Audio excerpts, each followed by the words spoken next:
आप सुन रहे हैं हेमंदा की कहानियाँ। नैनीताल तो नैनीताल ही हुआ श्रृंखला के अंतर्गत आज की कहानी है किस्से। बचपन में कई अनोखे क्रियाकलाप होते हैं।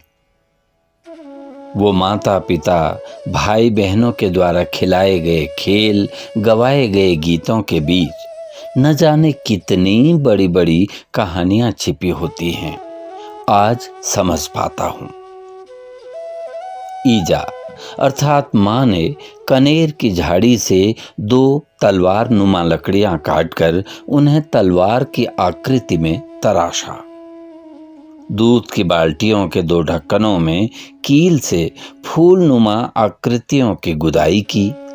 पकड़ने के लिए तारों से हत्थे नुमा छल्ले बनाए गए और बन गई ढालें। अब बारी थी छोलियारों के वस्त्रों की। पुरानी साड़ियों से रंगीन चोगे नुमा झगुले बने। दीदियों की चुन्नियों के टांके अर्थात साफे बने और शुरू हो गया छोलिया नृत्य का प्रशिक्षण। ईजा की क्रिएटिविटी में दीदियों का बड़ा साथ होता। आज जब भी मंच पर छोलियारों की प्रस्तुति पर बोलता हूँ तो बचपन के खेल और ईजा याद आ जाती है। बच्चों के साथ खेलना तो ईजा की आदत हुई। बड़े बड़े बच्चे बनते घोड़े और छोटे बच्चे सवार, और उनके हाथों में ईजा थमा देती थी पतली पतली लकड़ियों की पोलो स्टिक्स, और आंगन में शुरू हो जाता था पोलो का मैच। और कभी हम बच्चों की परेड शुरू हो जाती। लकड़ियों की बंदूकें, बच्चों की लाइन, और फिर ईजा का कमांड होता मुंह फा, और हम चल पड़ते। और जब ईजा का कमांड होता अब वो ठन, हम मुड़ जाते, यानी हमारी लाइन वापस हो जाती। और इस कमांड का अर्थ तब जाना जब डीएसबी कैंपस कॉलेज में एनसीसी आर्मी विंग ज्वाइन की। परेड में अंडर ऑफिसर प्रकाश बोरा जी, एरिक मैसी जी, वीएन सिंह जी और बहुगुणा जी जो सीनियर कक्षाओं के विद्यार्थी हुए और हम बीएससी 1 के, वो हमें परेड कराते। उनका कमांड होता मूव फास्ट, तो ईजा का कमांड मूफा याद हुआ था। और जब वे कमांड देते अबाउट टर्न, तो याद आ जाता ईजा का अबोठन कहना। मेरी मुस्कुराहट को भांपकर एक बार अंडर ऑफिसर ने डांट लगाई। हमारे सर प्रोफेसर केबी मेलकानी जी ने कहा था केवल मुस्कुराया ही तो है, बाकी बॉडी मूवमेंट तो एकदम करेक्ट हैं। हाँ, कभी कभी हेमंत जीभ निकाल लेता है। हेमंत, इसमें कंट्रोल करो। अच्छा, उन दिनों अंग्रेज अफसरों के किस्से भी बुजुर्ग बड़े शौक से सुनाते थे। बताते थे कि वे बड़े अनुशासित और न्यायप्रिय होते थे। एक बार जब मैं जीआईसी में अध्यापन कर रहा था, तल्लीताल अर्चना होटल से एक बुलावा आया कि छुट्टी में होटल होते हुए जाना। मैं होटल पहुंचा तो होटल स्वामी श्री गजेन बिश जी रास्ते पर ही मिल गए। बिश जी बोले, हेमंत, शैलेश मटियानी जी आ रही, तुके याद करने। मैं उनसे मिलने चला गया, प्रणाम किया। मैंने देखा वहां पर जिक्र हो रहा था कि साध्वी मौनी माई जी पर मुझे एक किताब लिखनी है। मैंने कहा कि वरिष्ठ साहित्यकार श्री प्रेम सिंह नेगी जी और मैं साथ में मिलकर लिख लेंगे।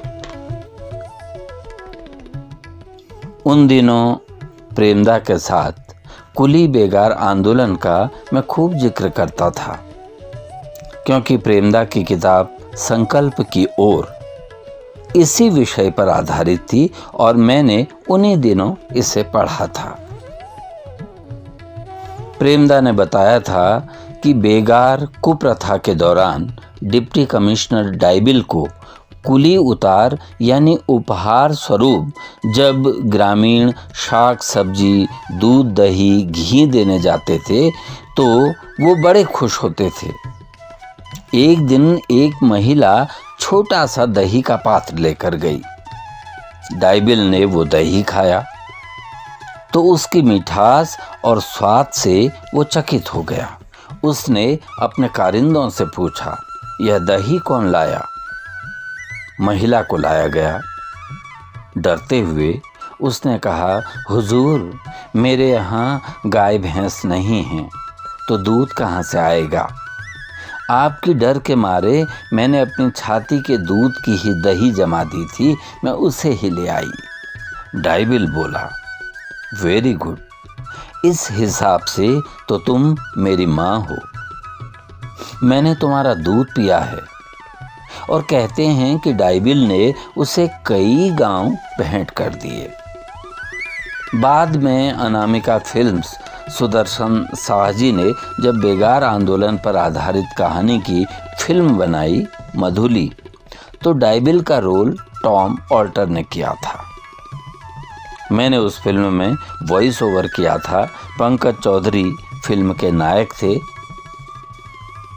तो प्रेमदा के साथ उस अंग्रेज अधिकारी का जिक्र करते हुए हम माल रोड होते हुए मल्लीताल को आ रहे थे।